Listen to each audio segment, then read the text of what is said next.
Слава Тебе, Господи, слава Тебе.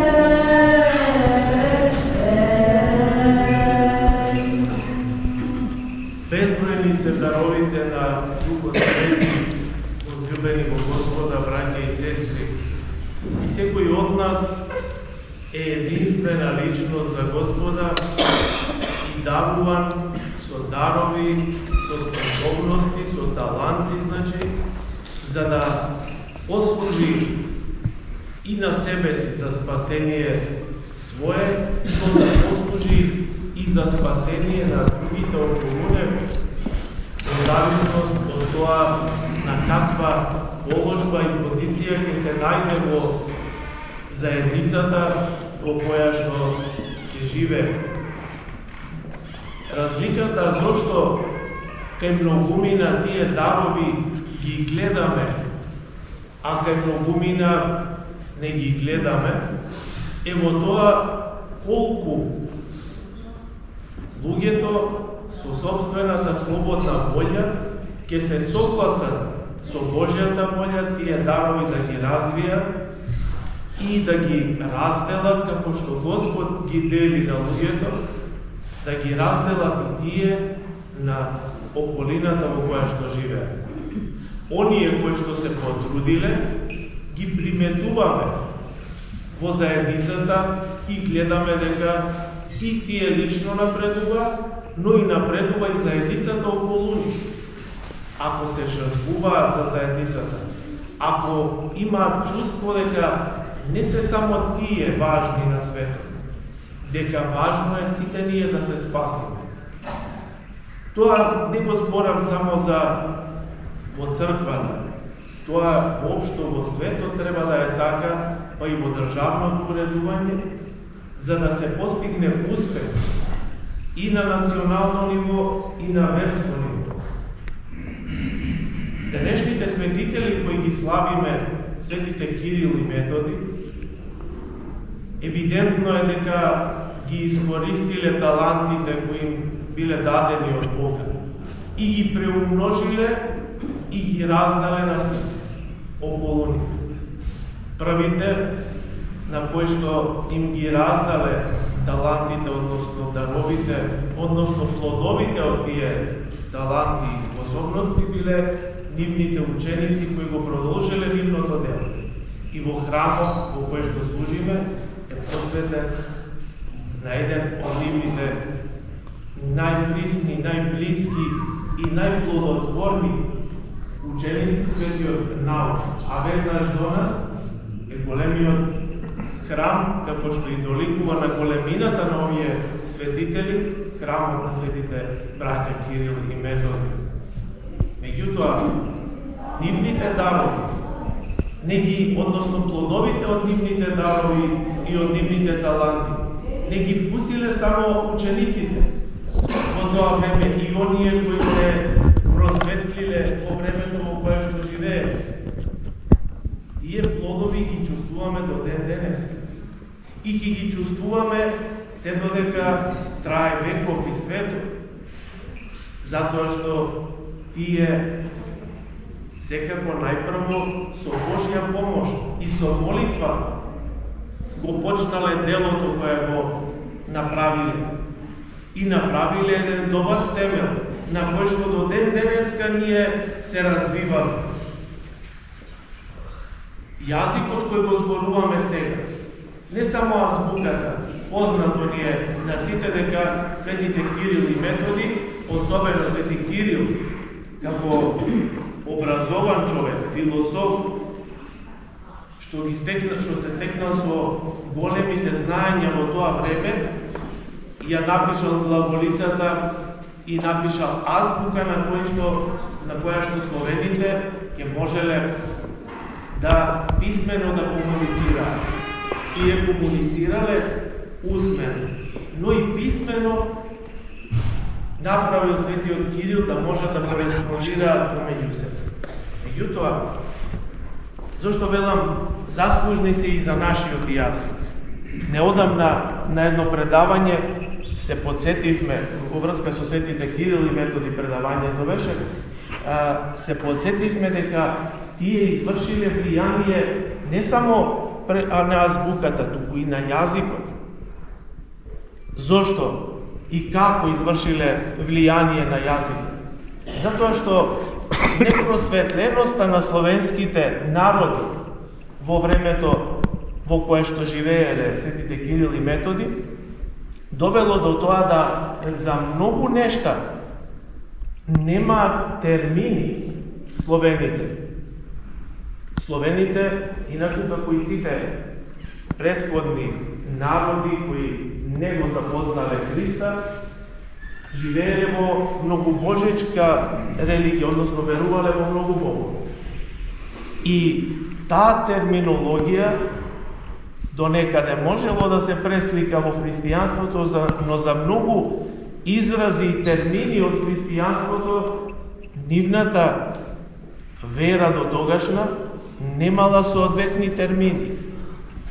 Немало богојавление, немало воскресение, немало некои други изрази кои што ние во христијанството сега се толку домакинети, за кои што ние и без некаква образованост голема ги разбираме.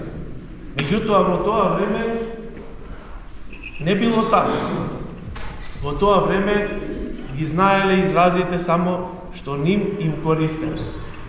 Затоа светите Кирил и Методи, кога почнале да ја преведуваат Библијата, а најпрво литургијата ја превеле, затоа што биле луѓе просветлени, слободно лезете, има некој позади што сака да влезе, слободно не ја блокирате вратата, дојдете до средината на црквата.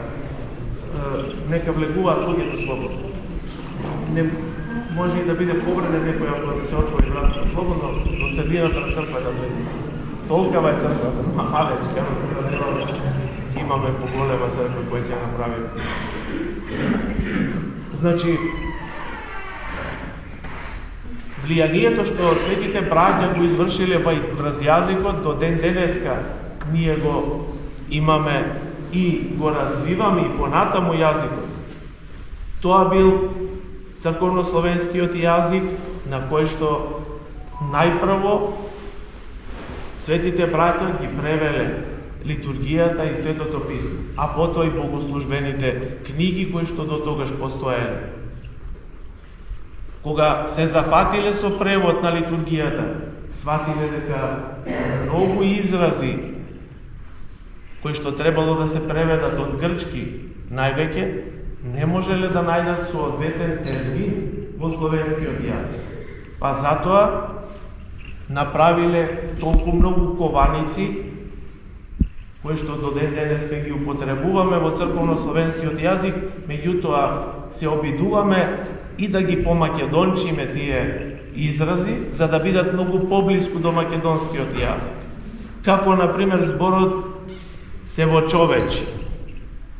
Ретко кога се употребува во друг контекст, освен во црковен контекст, кога е соодветен превод на црковнословенскиот во человечесија.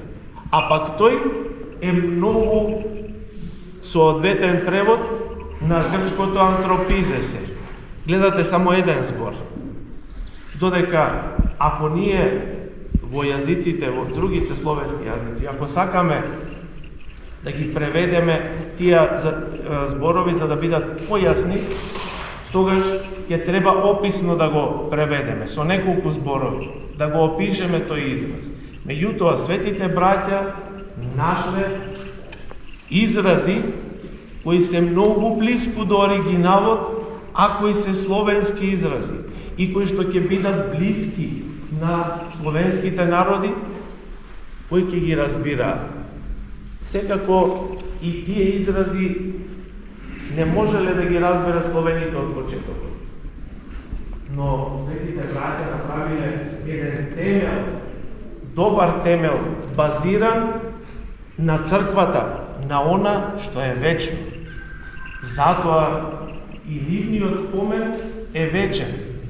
Вечен не само затоа што ние тука ги споменуваме после 11 векот и 12 после нивната мисија овде на земјата. Вечен е затоа што во вечноста се запишале токму со плодовите кои ги дале од даровите кои Господ им ги дал. И од плодовите кои што вкусуваме и го исполниле Евангелието, зборот Божи, да ги умножуваме талантите за спасение и свое и на заедницата во која живееме. Затоа е достојно да се почитуваат и да се слават овие свети браќа Кирил и Методи. Направиле големо дело во време во кое што не било лесно да се спротистават и на властите и на некои сили, да кажеме, светски, кои што имале против нивната мисија. Не било лесно затоа што немало тогаш правна држава како и сега. Може би и сега е тешко за тези луѓе да ја извадат правдата на виделина, меѓутоа тогаш уште потешко било. Во такво едно тешко време живееле светите Кирил и Методи. Па и прогонувани биле затоа што сакале да го проповедаат Евангелието и зборот Божи, значи, на словенски јазик. Но нивната борба, може би во времето во кое што живееле, не донела толкав плод колку што се очекувало. Но плодовите дури денеска ги вкусуваме ние. Не направиле темел само за словенскиот јазик. Таа тријазична ерес што се нарекува дека во времето, значи, во кое што живееле, дека Евангелието може да се проповеда само на грчки, на латински, на еврејски, успеале светите браќа да ја побијат и со своето живење, и со своето делување. Успеале да покажат на светот дека секој еден кој на било кој јазик и да зборува, заслужува зборот Божи да го слушне на тој јазик на кој што зборува. И тоа го отворило патот и за другите народи подоцна. А денеска познато е дека Библијата е најпреведуваната книга на светот. На сите можни јазици е преведена Библијата. Но благодарение на светите браќа Кирил и Методи, тие го ставиле темелот на тоа. Ако не биле тие, може би Господ ќе нашол некои други луѓе кои тоа ќе го направеле.